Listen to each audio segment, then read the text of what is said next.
तू दिवसभर एकटी असतेस, तुला कंटाळा नाही का येत? असा प्रश्न मला खूप लोक विचारतात. आता त्यांना कसं सांगू की मला किती आवडतो हा एकांत? हो, एकांतच, एकटेपणा नव्हे.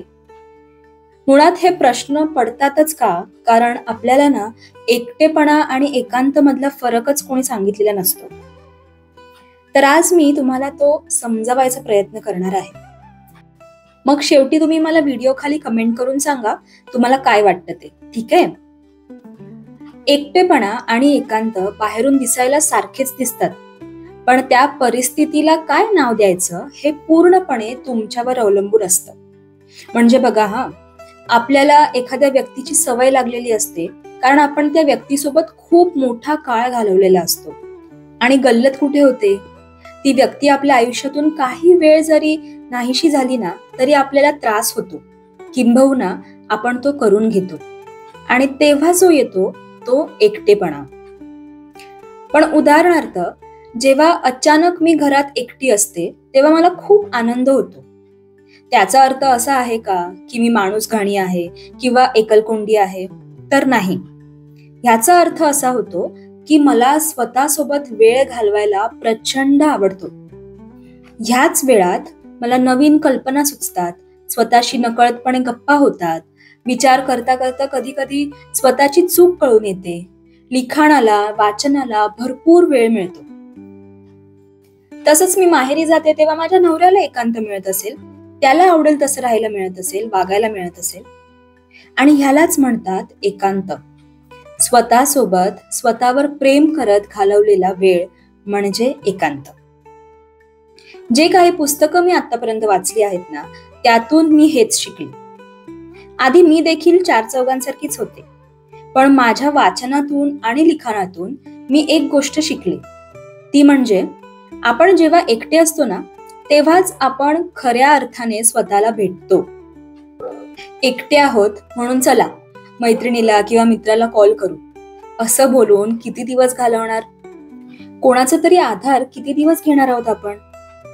एकांत ना आपल्याला स्वतःच्या विचारांकडे, भावनांकडे आणि स्वप्नांकडे नीट पाहण्याची संधी देतो. लोकांच्या आणि जबाबदाऱ्यांच्या गर्दीत हरवलेली आपली खरी ओळख ती शांततेच्या क्षणातच पुन्हा गवसते. एकटेपणाची भीती वाटणं स्वाभाविक आहे, पण तेच एकटेपण आपल्याला अधिक प्रगल्भ करतं. आपल्याला स्वतःचीच सोबत किती महत्वाची आहे हे शिकवतं. आपण स्वतःला समजून घेतो, स्वीकारतो आणि कधी कधी नव्याने शोधतो. आणि मग एक दिवस आपण कुणाच्याही साथीशिवाय संपूर्ण आहोत हे जाणवायला लागतं.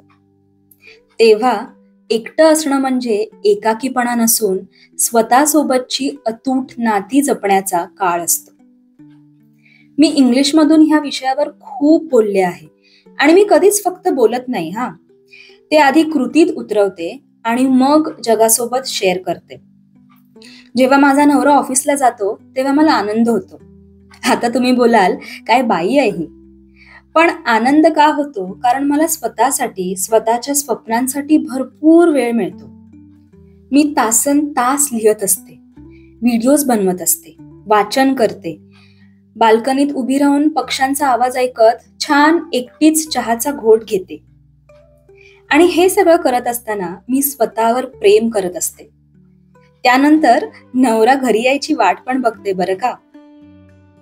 तुम्हीच विचार करा, ही कल्पनाच किती भन्नाट आहे.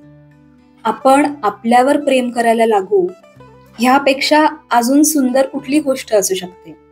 ज्या दिवशी तुम्हाला स्वतःसोबत वेळ घालवायला आवडायला लागेल ना, त्या दिवसापासून तुम्ही स्वतःमध्ये बदल बघायला लागाल. तुम्हाला जरी नाही जाणवला तरी तुमच्या सोबत राहणाऱ्या लोकांना तो नक्की जाणवेल, कारण तुम्ही एकंदरीतच खुश दिसाल आणि चिडचिड कमी कराल. चला तर मग एकांतात एन्जॉय करायला शिकूया. एकांत म्हणजे फक्त शांतता नाही, तो एक प्रवास आहे आतल्या आवाजांकडे जाण्याचा. आपण दिवसभर किती लोकांशी बोलतो, स्क्रीनकडे बघतो, कामं उरकतो, पण स्वतःशी बोलतो का? कदाचित नाही. आणि म्हणूनच एकांत हवा असतो. तो तुमचं मन ऐकतो, विचारांना आकार देतो आणि अंतर्मनाशी खरी ओळख करून देतो. मी असं म्हणत नाही की सतत एकटंच राहा. समाज, नाती, संवाद हवेच, पण स्वतःची कंपनी ही तितकीच महत्वाची आहे. आणि जेव्हा तुम्ही स्वतःची साथ स्वीकारता, तेव्हा जगात कोणतीही साथ तुमच्यावर लादलेली वाटत नाही. अगदी साधं उदाहरण घ्या. तुम्ही एकटे कधी शॉपिंगला गेलात का? एकटे चित्रपट पाहायला गेलात का? ह्या सगळ्या गोष्टी ना तुम्हाला नकळतपणे एक अनोखं आत्मभान देतात, जिथे ना कोणाची परवानगी लागते, ना कोणाचं मन राखायचं असतं, फक्त स्वतःला समजून घ्यायचं असतं.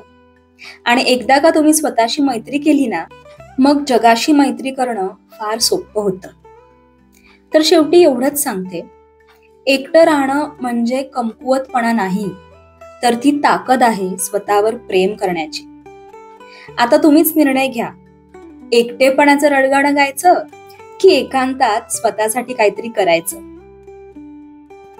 तुम्हाला हा विषय आवडला असेल तर ह्या व्हिडिओला लाईक करा आणि आपल्या शब्द संवाद ह्या चॅनलला सबस्क्राईब करायला विसरू नका.